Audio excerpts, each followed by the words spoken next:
And now what I'm doing is I'm just going through and just rounding out from where I cut. Just trying to get it a little more round around the top and bottom.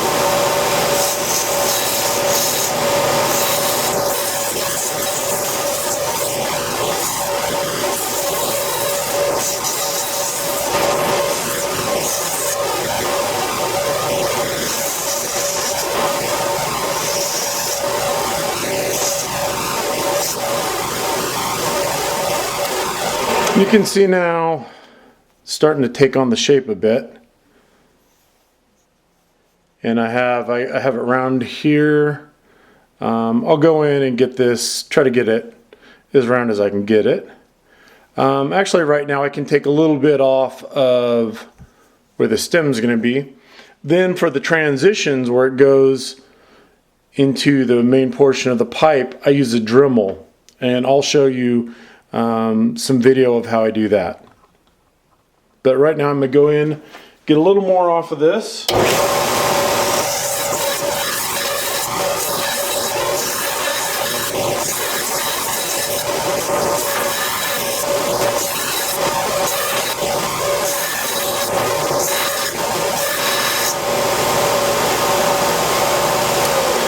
This is really rough, but I'll just take it to there for right now. And you can start to see where it's going to be kind of a nice shape. I'll also, on the larger belt sander, sand the little angle so it maybe cocks forward just a bit so it'll balance. But this is going to be all I'm going to do for today. And then tomorrow morning I'll start back up once the stem is dry. Well, what I did is I waited a couple hours. This is actually pretty dry, and what I did is I pushed the stem straight in and didn't do any wiggling back and forth. So I can actually go in and rough this out now. You can see it's starting to take shape, and then I'm going to heat it and bend it later. But it's starting to take shape, so what I'm going to do now is just come in, sand it down to meet the vulcanite stem. Okay, now you can see I've come in and ground down the stem so everything is smooth. Next step now is, well really, I need to come in with the Dremel tool and really start smoothing this transition. Then after I smooth it with the Dremel tool, I'll then come in with files and really start smoothing everything out in here. Then I'll come in with some 600 grit sandpaper, smooth it.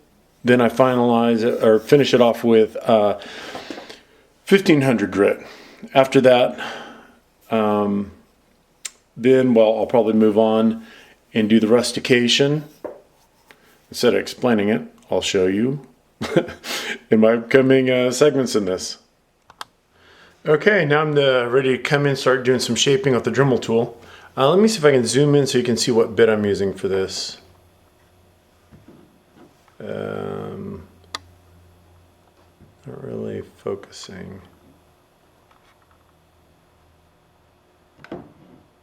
Well, I think you can kind of see it there. And that's what I use for my main shaping. Let me put in, definitely when you use a Dremel tool, use hearing protection.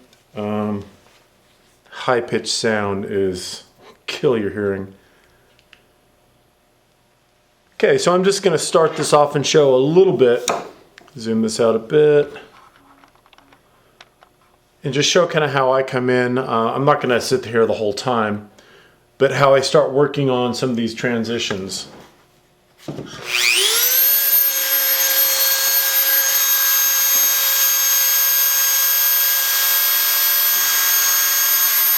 Let's see, trying to figure out how to get, okay, there we go.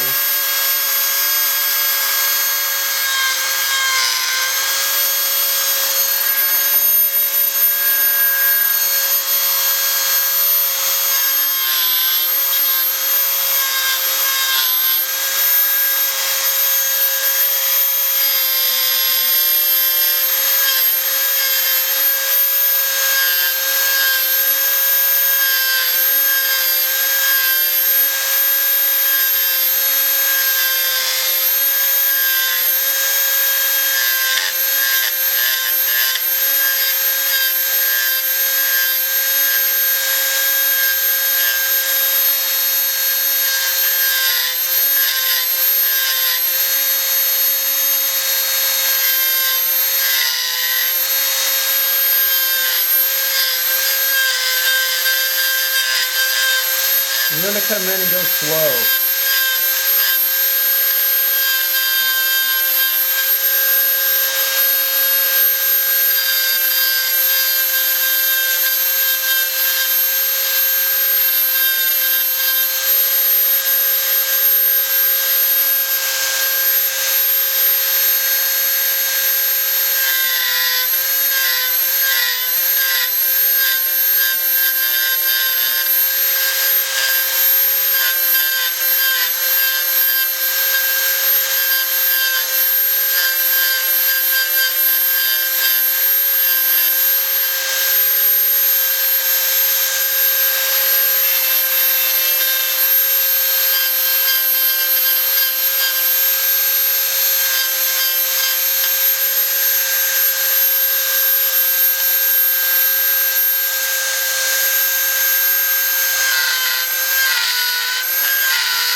Well, you can see already, I'm starting to get that transition. I still need work to do in there.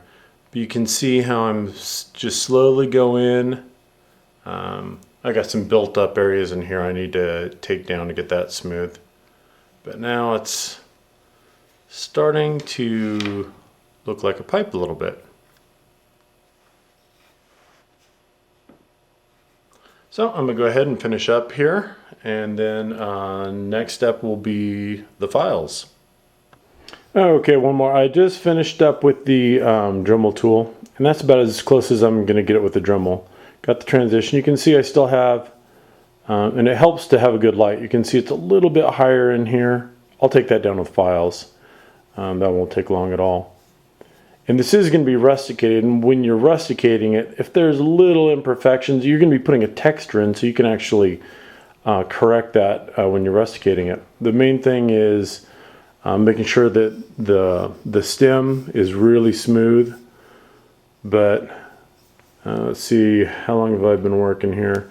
I've done this since I've been doing the video to this point, right about a little under 2 hours. You know, and if someone is a professional pipe maker, I'm sure they can knock it out a lot faster than this. They have jigs and different things to speed up the process. But as I said, yep, I'm not a professional. But this is what it takes to get it this far. Now I'll show you how to finish it up.